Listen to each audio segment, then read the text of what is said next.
Beautiful ladies. ગયા વિડીયોમાં મેં એમ કહ્યું કે આપણી કંઈ પહેચાન આપણે બનાવવી પડશે.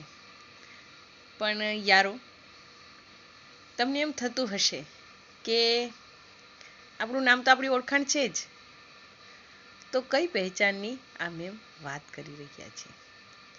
આપણી પહેચાન, આપણું નામ, આપણે કોઈની દીકરી છીએ, વહુ છીએ, પત્ની છીએ અને માં છીએ, એ આપણી ઓળખાણ છે. તમને એમાં ખુશ રહેતા હોય તો કોઈ વાંધો નથી, પણ મારી વાત યાદ રાખજો, એક સ્ટેજ એવો આવશે કે જ્યારે તમને એમ થશે કે મારી પાસે કશીક પ્રવૃત્તિ હોય અને એ પ્રવૃત્તિ માટે તમારે એકાંતમાં બેસવું પડશે અને વિચારવું પડશે. કારણ કે ઈશ્વરે દરેક વ્યક્તિને એક ગોડ ગિફ્ટ આપેલી હોય છે અને એ ગિફ્ટ શું છે ને એ શોધવાની છે. ચલો બાય, અસ્તુ.